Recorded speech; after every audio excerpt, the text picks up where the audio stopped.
Good Wednesday morning. I'm Carolyn Brooke. And I'm Ben Thompson. Thanks for waking up with us. Let's get a check of the forecast with Larry Sprinkle. Larry, yesterday was gorgeous. What about today? Today, everything is okay this morning. Yesterday, no rain at all. This morning, fair skies out there, but later in the day, here comes the chance of some showers. Fair weather clouds at the moment. We'll see these clouds build up steadily throughout the day today.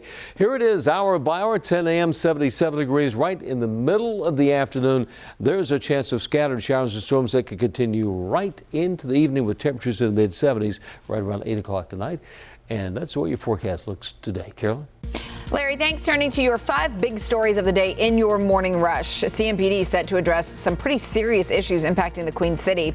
Right now, police say homicides are up to 76 so far this year, and that could put us on pace to hit the same record homicide numbers we saw last year. And there's another troubling trend: small children getting a hold of guns. 3 different accidental shootings since the end of last week, one of which killed a toddler. Police say they hope addressing these issues will get the community to help prevent them. Starting today, classes at UNC-Chapel Hill are completely online. It's coming after 4 reported COVID-19 clusters on campus, mostly at dorms. University officials say the outbreak is being linked to at least 2 off-campus parties. UNC-Chapel Hill, the first university in the country to reverse course after reopening. The superintendent of Charlotte-Mecklenburg Schools explaining the district's decision to start the year online. He says CMS was seeing major staff shortages with custodians, bus drivers, and school nurses. When we looked at the entire picture, we came to the conclusion that it would significantly compromise our ability to be able to open safely and effectively with our staffing challenges. He says he hopes to get kids back in class just as soon as it's safe.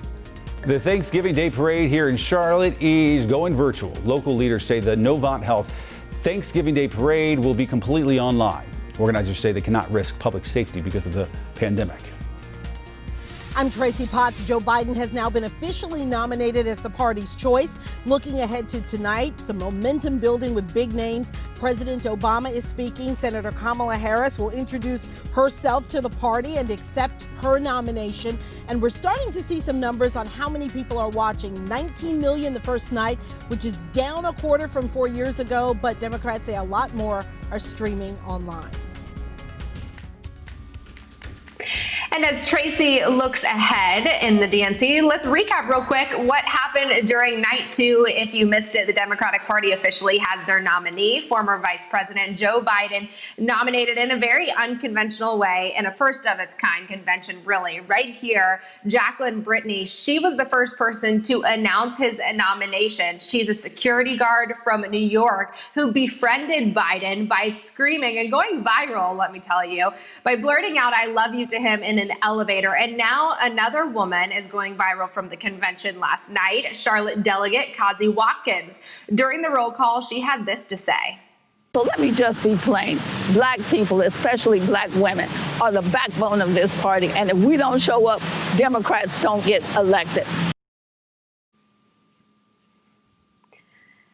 Another moment that a lot of people were asking questions about on social media was this one, when Representative Alexandria Ocasio-Cortez seconded the nomination for Bernie Sanders rather than Joe Biden, or even talking about him in her speech. It might have been confusing, but she tweeted out her reasoning to clear it up, basically saying that convention rules say every candidate that gets more than 300 delegates needs a second. So that's why her speech went the way that it went. And she finished off the tweet by congratulating Biden, saying, quote, "Let's go win this." Now, the person that a lot of people say stole the show during night 2 was Dr. Jill Biden, Joe Biden's wife. She delivered her message from the school that she used to teach English at. Tonight is going to be another big night, as you heard Tracy say, with former President Barack Obama expected to speak. And as the DNC virtually has been taking place, President Trump has also been on the campaign trail recently, having stops in Iowa and Arizona. So let us know what you think right here in the comments section with our hashtag WCNC Charlotte about the DNC as we continue this week. Guys, back to you. If you're old school and you like the big event, I feel like this is not satisfying that. No, it's definitely not. But the question does have to be asked, do we need these big kind of conventions now? Funny you should say. Right. The perfect segue. Time to connect the dots when we make the news make sense. So yes, it is day 3 of the DNC, just days away from RNC here in Charlotte. And per Carolyn's point, like so many things, we're learning that a lot of these events can be done virtually, leaving many to wonder if we need the confetti, we need the signs, we need the balloon drops of our grandparents' conventions.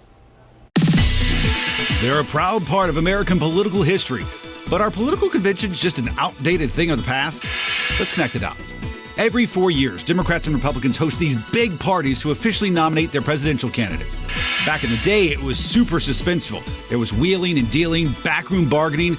But since the 70s, we've largely decided party nominees during the spring primaries. The convention vote is a formality. But experts say don't expect parties to give up on conventions just yet. Why? For one, it's 4 days of nonstop news coverage. Also, there is some business that happens. Delegates place their formal votes for president, and the party decides its priorities going into the fall campaign. And fundraising. Lots of money is raised that week during VIP events, which means, though they are scaled back this year, expect the return of, let's say, more conventional conventions in 4 years. And that is connecting the dots. Now to some stories to keep you and your family safe and sound today. So Ben, when this pandemic first started, we were told to disinfect everything, including the packages you bring into your house, the groceries. But since then, the guidelines have eased up some. Yeah, and things are evolving as we learn more about this virus. So now we know that you are way more likely to catch COVID-19 from another person rather than any surface per se. But still, some crucial areas you definitely want to clean on a regular basis. Those include all your digital devices, your house's main doorknob, and the inside of your car. CDC says more important than any of that, washing your hands frequently. Turns out your smartphone can tell you when you're drunk. Researchers had people drink a lot of vodka, then walk in a straight line while carrying their phone.